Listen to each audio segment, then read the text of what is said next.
The first thing you need to do is make the filler. It's basically 4 inches long by 1 centimeter wide because I thought it would be fun to mix both kinds of measurements.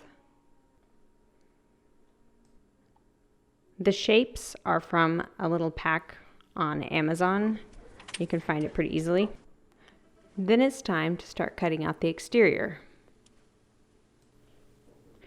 I cut out as much as I can with these little shapes from the kit on Amazon to keep stress from the corners. If you cut up to them with an X-Acto knife, then you have perhaps a little bit of a cut that goes a little past where you plan to cut, and then the leather could tear there. So using these shapes eliminates that problem.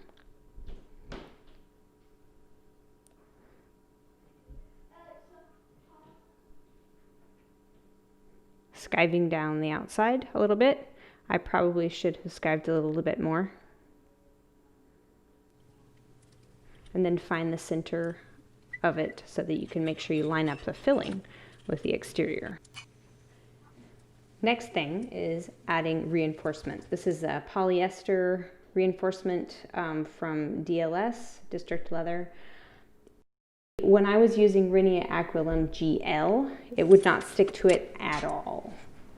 But I switched to Aquilum 315 and it sticks to it far better.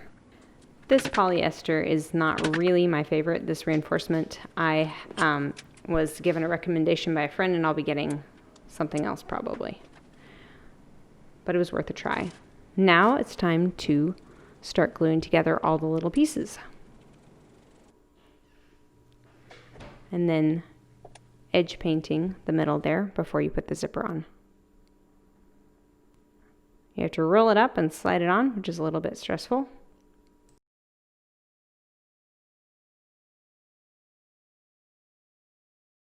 And took a little bit more wrestling than I show in the video.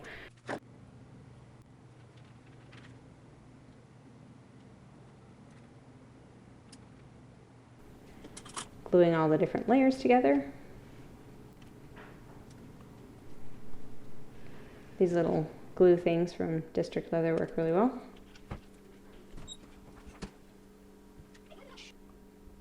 You can hear my kids coming in and start talking.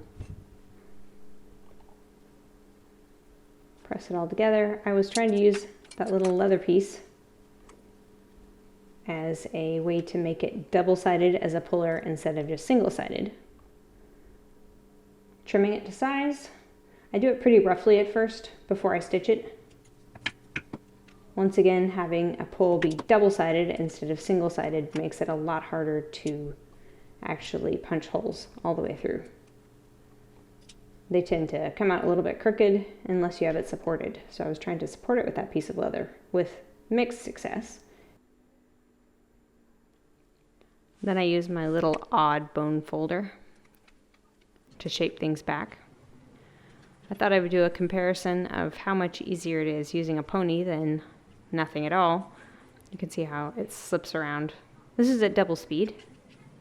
Just slips around and you have to fight with it, as opposed to it being nicely stabilized. See, look how much faster you can go.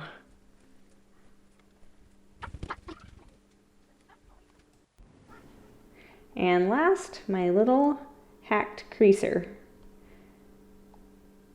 At some point, maybe I'll get a big kid creaser, but right now I'm still using my little cheap hack, and it works fine. Last step is sanding and adding edge paint. First, I do a couple of coats of gloss.